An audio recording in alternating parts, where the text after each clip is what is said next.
Welcome back, fellow gamer. So I wanted to talk to you today about Risk Legacy.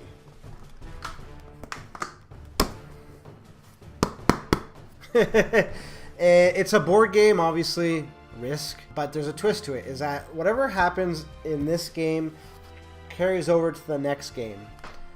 So if, you take over a certain area and there's certain little things that you can do to it that permanently affect its attributes. So, you might get extra dice roll, or certain areas of the map might be unusable. It's certainly an interesting take on the game of Risk. Risk is one of my favorite, definitely top 3 in terms of tabletop games. It has so much replayability, it's crazy. This takes it a step further though, because obviously that you play it, you change it, and you make it yours. It has a seal in the back here where it says, if it's been cracked open or not, because what happens, as I mentioned, things will transfer over from game to game. Sorry, I don't know if my microphone caught that last part. So, and the reason why, oh, Jesus, oh, look at that. So, of note, you should be wary of handling it with the handle because it can come off. Oh, all right, looks like it's back in there. I've owned this copy for 3 years and I haven't opened it. I have a second copy that I bought and I'm looking actively at acquiring more copies, and I'll tell you why in just a second. So I'll tell you right away that this type of game might detract traditionalists from Risk, or people who've been playing any type of Risk for a while might not like this. Like, my father won't want to play this. My father's huge on Risk. It's that and Stratego are his 2 favorite games. So for him to have something that goes overarching is not something he would want to play. So that's one thing you need to be wary of. Before you buy this, you need to gauge who you're buying it to play with. Because when you buy one of these games, you essentially have to keep it to the same group of people over the long term.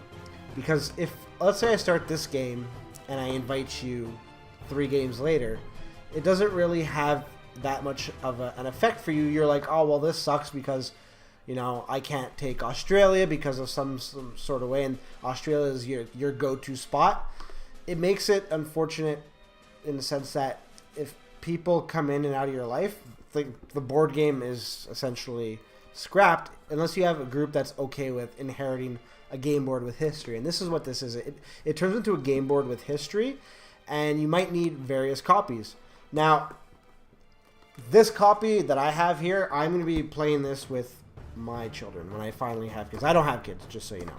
But down the line, I want to play this with my kids, so I'm keeping it. And that's where the other copy comes into play. Like, I'm looking to try to find some people that will want to continuously play a game of Risk Legacy, because I'm desperate of cracking open my other game board and just giving it a go. I haven't even opened it. I don't want to break the seal until it is the case. I mean, the pieces, I'm sorry, I have to go by what's on the back of the thing. I have yet to see one of these open. But the game pieces do look like they're fairly good quality. I love the aspect of a game board that will change over time. I am somebody that is so OCD with keeping my stuff mint that this is like such a departure for me that I can't wait to do it. Now, my advice to you would be to pick this game up. Even if this doesn't appeal to you, I would say pick it up. So this game is obviously made by Hasbro, and Hasbro has a long-standing record of just like pulling games from the market. What that means, like, look at HeroScape. It all of a sudden was pulled from the market. It had a huge following, still has a huge following to this day, and because of that, prices have shot through the roof. If you can find sealed product of HeroScape, they will be marked up. I found one store when I was still living in Montreal. Like, I literally called every possible store in the greater Montreal area looking for HeroScape stuff, and I found a bunch of stores, but as soon as I found them, I cleaned them out. Like, I have like several copies of the base game, and it's not to hoard them. Like, I added them up. Like, one day I'll make a video of how big the collection is. But with that said, this should be picked up, because even if you're not going to play it, the resale value on this is going to be ridiculous.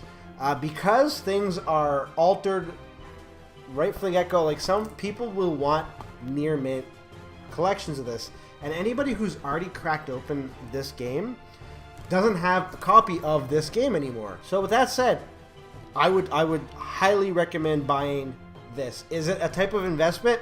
Yeah, I guess you can call it board game investment. I think this might be one of the first of its kind, but simply due to the nature of this game where it is so customizable, and they're not expensive. Like, I think this one here, I got it for 20 bucks. No, the one so I have 3 copies. Oh, shoot. I have 3 copies. I got this one for Christmas a few years back. I got another one for my birthday afterwards, and then I bought one. Yeah, the one. So I have one that has a tag, which I picked up for 20 bucks.